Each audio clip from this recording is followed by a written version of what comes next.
बुज़दार बमुकाबला सरवर ग्रुप, फवाद बमुकाबला नईम ग्रुप के बाद अब पेश खिदमत है कियानी बमुकाबला बाबर ग्रुप। तहरीक इंसाफ जब से हुकूमत में आई है अंदरूनी ग्रुपिंग किसी से छुपा नहीं पा रही और PTI की हुकूमत में आए 1 साल सिर्फ गुजरा है। शाह महमूद कुरैशी और जहांगीर तरीन के ग्रुप खबरों में हमेशा से थे और फिर एक वक्त आया कि इमरान खान ने इन ग्रुप्स का एतराफ़ भी किया और इनके खात्मे का तरीका भी बताया। ज़रा सुनिए। 2 ग्रुप्स बन गए, एक जहांगीर तरीन का, एक शाह महमूद का। हमने इलेक्शन मुलतवी कर दिए, लेकिन वो जो उसके अंदर जो टेंशन बनी ना उसका फॉल आउट है ये। लेकिन ये इतना बड़ा इशू नहीं है अब तो खैर, और गवर्नमेंट में जब आते हैं ये इशू ख़त्म हो जाते हैं। अगर प्राइम मिनिस्टर तकड़ा हो और वो यानी कि रेगुलर कैबिनेट मीटिंग्स बुलाए, ऐसी चीज़ें नहीं होती। लेकिन हुकूमत में आने के बाद ताकत की दौड़ मजीद तेज हो गई। पंजाब में कहा जाता है कि गवर्नर चौधरी सरवर और वजीर आला उस्मान बुज़दार 2 अलग अलग समतों में काम कर रहे हैं। इसके अलावा फवाद चौधरी और नईमुल हक की गिरोहबंदी तो सबके सामने ही है। अपने रिजर्वेशन है, वज़ारत सिर्फ झंडा लेने के लिए भी नहीं लगाया की जाती, अपने जैसे PM साहब हुक्म करेंगे।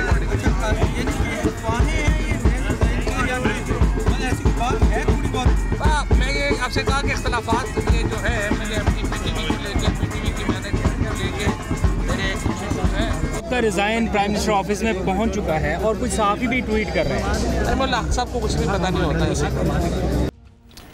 और अब इन धड़ों में एक और का इजाफा हो गया है। एक तरफ वज़ीर आज़म के फोकल पर्सन बराए पोलियो बाबर बिन अता हैं, तो दूसरी तरफ वज़ीर सेहत आमिर कियानी हैं जो उन्हें बरतरफ करने की समरी अरसाल कर चुके हैं। बाबर बिन अता PTI की सोशल मीडिया कैंपेन के भी अहम रुकन रहे हैं और पोलियो से मुतालिक उनके काम को चंद आलमी इदारों ने सराहा भी है।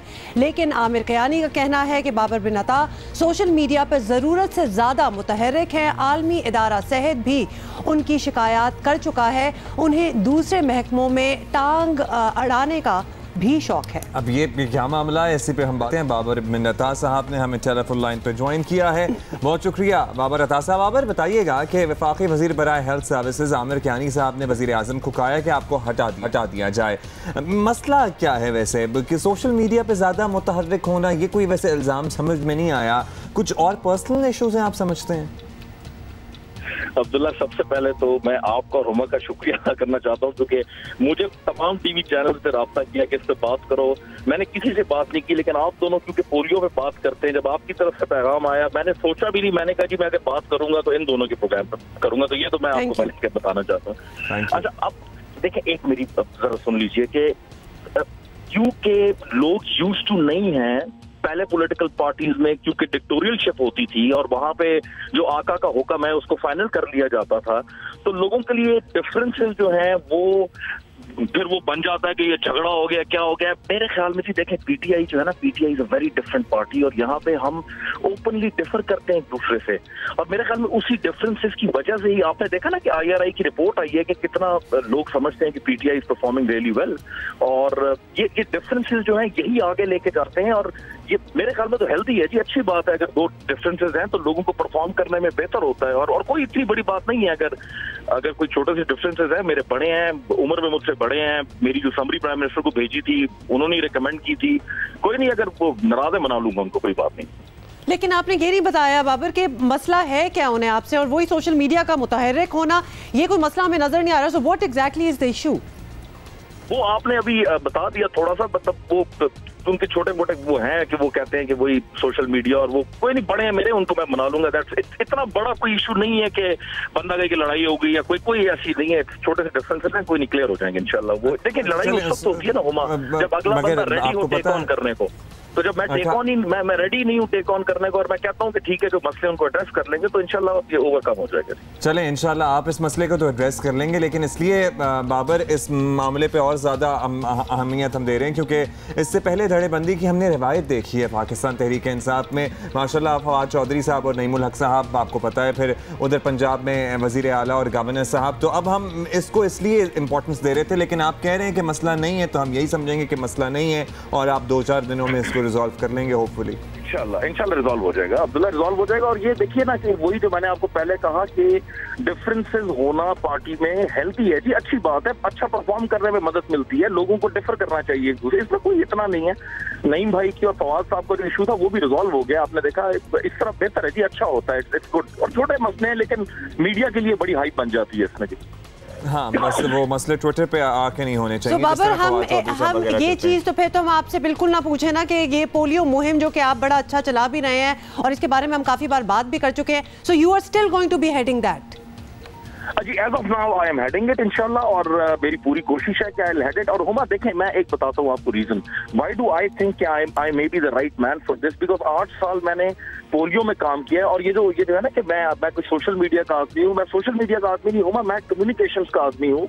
मैं 4 साल तक यूनिसेफ पोलियो कम्युनिकेशंस में रहा, फिर 4 साल तक World Health Organization communication wing में रहा, तो और वो पोलियो का विंग ही था मेरा। तो द थिंग इज, और द प्रॉब्लम है, जिस तरह पिछले इंटरव्यू में मैंने आपको बताया था कि अगर कोई लास्ट लीप रह गया है between a polio free Pakistan and a Pakistan with polio is restoring public trust and answering parental concerns on the vaccine. इसीलिए आपको ऐसे बंदे की जरूरत है इस सीट पे जो इसको राइटली पब्लिसाइज करके कंसर्न्स को एड्रेस कर सके। अच्छा बाबर, आपने एज ऑफ नाउ कहा ना, तो हम जरा परेशान हो गए क्योंकि हम आपके काम के कायल भी हैं और हम आपको अप्रिशिएट भी करते रहते हैं, और आपने साथ में भी कह दिया कि आप कोशिश करते रहेंगे कि आप हेड करते रहें, इसका मतलब है कुछ तो गड़बड़ है। और साथ में आपने ये भी कह दिया कि ये जो हेल्दी डिफरेंसेस होते हैं ये होने चाहिए, मतलब ये होने तो चाहिए लेकिन ये पब्लिक नहीं होने चाहिए फिर डिफरेंसेस। जी आप बिल्कुल सही कह रहे हैं, पब्लिक नहीं होने चाहिए और इसको बाहर नहीं आना चाहिए। लेकिन बस अनफॉर्चुनेटली कि वो क्योंकि समरी मूव हो गई है, तो और आप आजकल इतना वाइब्रेंट मीडिया है, उसमें जब एक ऑफिशियल फाइल मूव होती है, इतने चैनल्स पे इतने डिपार्टमेंट से गुजर के जाती है, तो उसको कि वो मीडिया में नहीं आएगी वो तो मेरे ख्याल में नामुमकिन ही है। समरी मूव कराने से पहले ही आप राब्ता कर लेते, समरी मूव कराना तो बड़ी आखिरी स्टेज होती है सर। मुझे इल्म नहीं था अब्दुल्ला, मुझे इल्म। अच्छा बाबर, फाइनल सवाल आपसे पूछ लेंगे कि जब से हुकूमत आई है, अभी कुछ महीने ही हुए हैं, पूरा साल भी पूरा नहीं हुआ, तो ओहदों और इख्तियारात के मामले पर हमने देखे कि कई वुज़रा एक दूसरे के आमने सामने आए हैं। तो हमें बस आप ये बता दें कि क्या वज़ीर आज़म को अपनी टीम को टू टॉक टू देम या फिर डिसिप्लिन में लाने का वक्त नहीं मिल रहा, या वजह क्या है कि वो सूरत हाल before it blows out of proportion या फिर मीडिया पे भी आए वो उसको सेटल क्यों नहीं कर लेते? हुमा, मैं दोबारा आपसे कहूंगा, मेरे ख्याल में जितनी डेमोक्रेसी पीटीआई में है, काश, मैं कहता हूँ ना दोबारा काश, कि कभी जो हमारी इंटरनल मीटिंग्स होती हैं हम आपको उसका एक्सेस दिलवा सकें और आप देखें कि कितने डिफर करते हैं हम लोग एक दूसरे से विदाउट सीनियोरिटी और जूनियोरिटी। बट प्राइम मिनिस्टर जो है उन्होंने हमेशा डिसिप्लिन को इंश्योर किया है और वो इनकरेज करते हैं कि आप डिफर करें, लेकिन एक लिमिट में लेके बदतमीजी तक आप नहीं जा सकते। और वो होता है, इसका कोई ऐसी बात नहीं है कि वो प्राइम मिनिस्टर जो है वो डिसिप्लिन मेरे ख्याल में बड़ा अच्छा मेंटेन किया हुआ है उन्होंने, और वो हमेशा रखते भी हैं जी। लेकिन वो अलाउ करते हैं कि आप मीटिंग्स में भी डिफर कर सके, ताकि आप इंप्रूवमेंट की तरफ जा सके। और आपने देख लिया कि IRI का सर्वे जो है वो speaks heaps about what a lot of people were saying कि पीटीआई अच्छा परफॉर्म नहीं कर रही, लेकिन अब IRI का सर्वे जो है कंप्लीटली ऑपोजिट आया है। अच्छा बाबर, आप ये कह रहे हैं कि प्राइम मिनिस्टर ने बड़ा अच्छा डिसिप्लिन भी मेंटेन किया हुआ है और अपनी जो पार्टी पॉलिसी है और जो मैनिफेस्टो था उस पर सबको आगे लेकर भी बढ़ रहे हैं, चल रहे हैं। लेकिन आपने पंजाब असम्बली की तनख्वाहों वाला इशू देखा, उसमें भी हमने मौक़िफ़ बदलते हुए भी देखे, फिर पर्सनल डिफरेंसेस हो गए। तो हमें ये तासुर मिलता है कि सूरत हाल कोई इतनी अंडर कंट्रोल है नहीं जितना पाकिस्तान तहरीक इंसाफ के रहनुमा क्लेम करते हैं या फिर उसको बताने की कोशिश करते हैं। लेकिन अब्दुल्ला फिर ये भी देखे ना कि जो पंजाब असेंबली में हुआ वो ये भी दिखाता है कि प्राइम मिनिस्टर कितना डेलीगेट करते हैं अथॉरिटी को। कितनी अच्छी बात है कि वो डायरेक्ट माइक्रो लेवल पे जाके जो है वो इंटरफेयर नहीं करते चीजों में। लेकिन एक चीज हुई जिसको प्राइम मिनिस्टर ने गलत समझा, उसमें उन्होंने उनको करेक्टर मैयत लिए, तो फिर वो बात के पार्टी में डिसिप्लिन नहीं है और कोई फॉलो नहीं करता, वो गलत है ना। इसका मतलब है कि प्राइम मिनिस्टर जो है he is on top of things और वो इंश्योर करते हैं कि कोई ऐसी चीज ना हो जो डैमेजिंग हो पार्टी के लिए या कंट्री के लिए। अच्छा ठीक है, बहुत शुक्रिया आपका। ये लेकिन जाते जाते ये बता दें कि आपकी इमरान खान साहब से बात हुई है इस मौजू पे, जो समरी वगैरह मूव हुई थी, या आपका है कोई मीटिंग का इरादा कुछ दिनों में? जी मेरी उनसे लगातार राब्ता रहता है, मैं पोलियो पे उनको अपडेट्स देता रहता हूँ। इस बारे में मेरी कोई बात नहीं हुई और अगर उनका फैसला, उन्होंने जो भी फैसला किया अब्दुल्ला, ये रिकॉर्ड पे है, लाइव हूँ मैं, I will remain a Imran Khan man no matter what comes. There you said it. Thank you very much. Babar bin Ata हमसे बात कर रहे थे, PM's Focus on Polio।